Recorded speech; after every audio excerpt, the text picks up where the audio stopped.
Hey everyone, welcome to Emma Daily Podcast. I'm Emma. Hi, everyone. Hi, Emma. I'm Michael. We're so happy you're here with us today. And before we begin, let me ask you something. Have you ever had a really interesting day but struggled to talk about it in English? Or maybe someone asked, "How was your day?" And suddenly your mind went completely blank. You knew what happened. You knew the words, You knew the words. but putting everything together felt difficult. Does that sound familiar? If it does, you're definitely not alone. In fact, many English learners face the same challenge every day. And the interesting thing is, the problem usually isn't vocabulary. It's often knowing how to connect your ideas naturally. That's exactly what we're going to practice together today. We're going to explore simple ways to talk about your day using natural English. And later in this episode, we'll share a small speaking trick that can make your conversation sound much smoother. So stay with us because it might be easier than you think. Get comfortable. Relax and enjoy the conversation. Don't worry about mistakes. Just listen, speak, and learn with us. All right, let's get started. For example, you might say, first, I wake up and stretch. After that, I make a healthy breakfast. That sounds much nicer than my morning. What do you usually have for breakfast then? I usually have some oatmeal with fruit and a warm cup of green tea. It helps me feel ready for the day. Wow, that is very healthy. I usually just have toast with butter, but hey, it's fast and easy. Toast is great too. The important thing for our listeners is the structure. We use the present tense when we talk about our daily routine in general. Ah, that's an important detail. So if it happens every day, I use I wake up, not I woke up.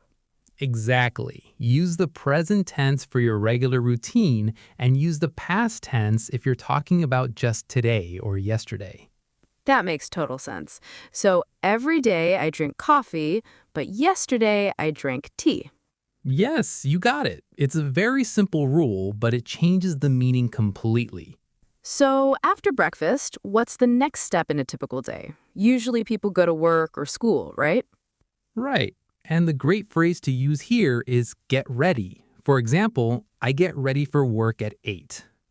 Oh, I love that phrase. Get ready can mean brushing your teeth, getting dressed, or packing your bag. Exactly. It includes everything. It saves you from listing 10 small actions one by one. That's true. Nobody wants to hear a long list of every little thing you did. Right. We want to keep the conversation moving naturally. So after you get ready, how do you talk about traveling to work? Well, you can say, I commute to work, or simply, I go to work by car, or I take the bus. Simple is always better. I take the train or I drive to work are excellent options too. For sure. Personally, I drive to work, and the traffic is usually a bit heavy in the morning. Traffic can be so frustrating sometimes. Do you listen to anything in the car to pass the time? Oh, always. I listen to podcasts or upbeat music to keep me awake and in a good mood. That's a great habit. Maybe some of our listeners are listening to us right now during their morning commute. I hope so, and if you are driving right now, keep your eyes on the road and enjoy the conversation. Yes, safety first. So once you arrive at your office or school, what do you say next? You can say, I arrive at work at 9 a.m., or more casually, I get to work around 9. Get to is very common in American English. I get to school, I get to the office, I get to the gym. It really is. I use get to all the time without even thinking about it. It sounds very natural. It does. And then during the day, you probably take a short break or eat lunch with friends or coworkers.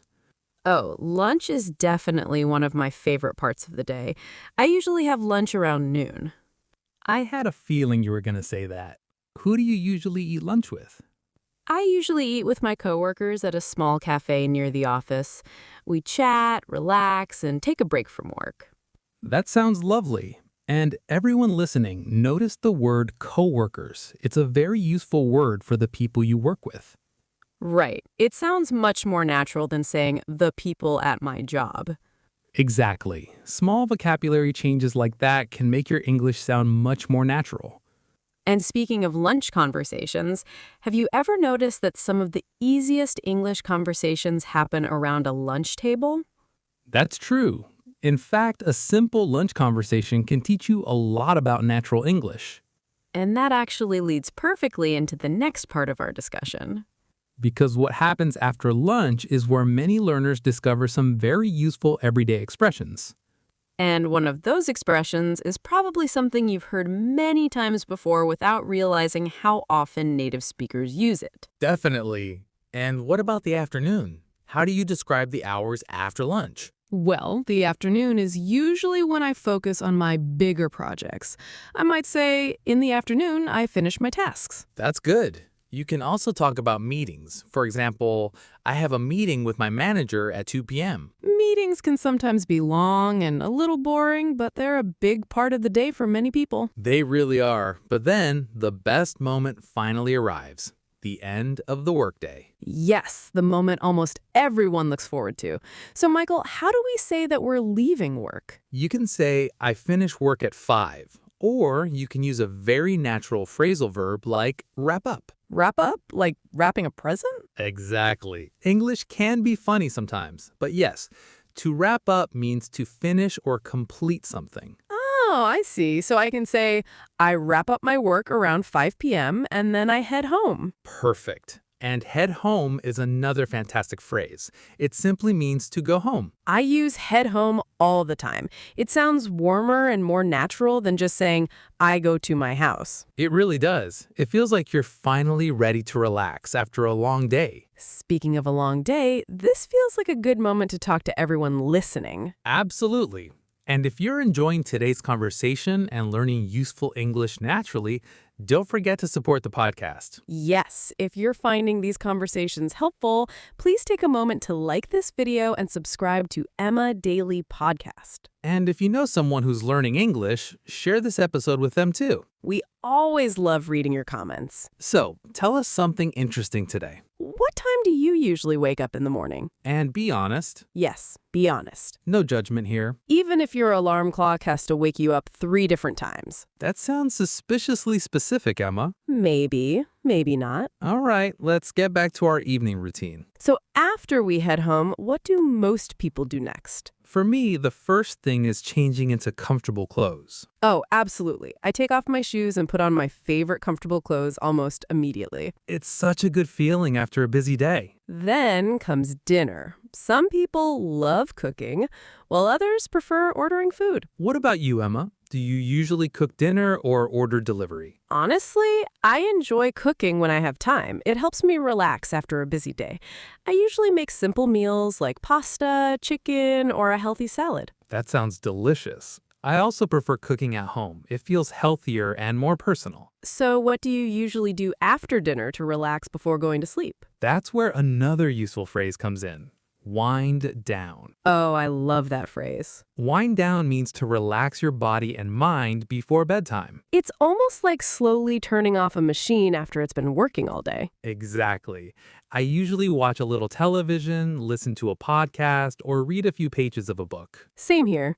I like reading with a small cup of warm tea. It helps me sleep better. I try to read too, but sometimes I fall asleep on the couch before I finish a single page. Trust me, that happens to a lot of people. Especially after a long day at work. Very true. And finally, the last step of the day is going to bed. You can simply say, I go to sleep at 10 p.m. Or you can use a fun American expression, I hit the sack. Every time I hear that phrase, it sounds funny. It does, but native speakers use it all the time. So if I'm really tired, I can say, I'm exhausted. I'm going to hit the sack. Exactly, and it sounds very natural. So now we've created a complete picture of a typical day, from morning all the way to bedtime. We have, but here's something interesting. What's that? What happens when someone asks you, how was your day? Ah, that's a great question. Because most people don't tell the entire story from morning to night. Right. Usually they start with a short answer first. For example, if your day was good, you might say, it was great. or it was pretty good, or I had a productive day. And what's interesting is that the next question people ask can completely change the direction of the conversation. Exactly. Sometimes a simple answer turns into a long conversation. And sometimes one small phrase can help you sound much more natural and confident. In fact, there's one expression people use all the time when talking about their day. And once you learn it, you'll probably start hearing it everywhere. Want to know what it is? Let's talk about that next. Yes, productive is a wonderful word for English learners. It means you completed important tasks and used your time well. I love that word because it instantly makes your day sound more positive. What if the day wasn't so great, though? Good question. If it was difficult, you could say it was exhausting, it was stressful, or simply it was a long day. It was a long day is something people say all the time. Exactly. We don't mean that they actually had more hours. It just felt long because we were busy or tired. That's so true. Sometimes one difficult afternoon feels longer than an entire weekend. It really does. Time moves very slowly when you're doing something challenging. So, Michael, when someone asks you about your day, do you usually tell the whole story or just give a short answer? Honestly, it depends on who I'm talking to. If it's a close friend, I'll share more details. If it's someone I don't know very well, I'll probably keep it short. Same here. I don't think the cashier at the grocery store wants to hear my complete life story. Exactly. A simple, "it was good, thanks," is usually enough. So, context is important. Very important. And for English learners, talking about your daily routine is one of the best speaking exercises because you're talking about your real life. And when the topic is your real life, it's much easier to remember the vocabulary. Speaking of useful vocabulary, let's look at a few extra phrases people use all the time. Ooh, I love this part. Let's talk about weekends. Weekends are everyone's favorite topic. One very common phrase is sleep in. When I first learned that phrase, I thought it meant sleeping inside the house. That's a funny mistake. Actually, sleep in means waking up later than usual. Like waking up at 9 instead of 6. Exactly. I absolutely love sleeping in on Saturdays. I think most people do. What's another useful weekend phrase? One is stay up late. That's one I use a lot. It means going to bed much later than usual. For example, I stayed up late watching movies on Friday night. Perfect example. And then I slept in the next morning. See, you just used both expressions naturally. I feel like I'm learning along with everyone listening. That's the beauty of conversation-based learning. Any other useful phrases? Yes, hang out. I hear that one all the time. It simply means spending relaxed time with friends or family. Like, I hung out with my family at the park on Sunday. Perfect. And remember, the past tense is hung out. That's a great detail to remember. Small details like that help learners sound much more natural. And honestly, hearing these words in a conversation is much easier than memorizing a vocabulary list. That's exactly why we create these episodes. Because English isn't just grammar rules. It's real conversations, Real situations. real emotions. And real people connecting with each other. Looking back, we covered a lot today. We really did. We talked about daily routines, useful expressions, transition words, weekends, and natural conversation patterns. And hopefully, everyone listening feels a little more confident describing their day in English. Remember those simple transition words too. First, then, after that, and finally. Those small words make your English sound much more organized. And they make storytelling easier. Exactly. Before we go, we'd love to hear from you. What time do you usually wake up in the morning? And what's the first thing you do after you wake up? Tell us in the comments. We read your comments and they help us create future episodes. And if today's episode helped you learn something new, don't forget to support the podcast. Please like this video and subscribe to Emma Daily Podcast for more natural English conversations. And share this episode with a friend who's learning English too. Learning together makes the journey much easier. Absolutely. Thank you so much for spending your time with us today. We truly appreciate every single one of you. And in our next episode, we're going to talk about something almost every English learner struggles with, A situation that seems simple at first, but can suddenly make people forget every English word they know. trust me, you're going to relate to this one. So make sure you don't miss it. Until next time, keep practicing, Keep learning, keep speaking. and most importantly, keep believing in yourself. Bye, everyone. Take care, and we'll see you very soon here on Emma Daily Podcast.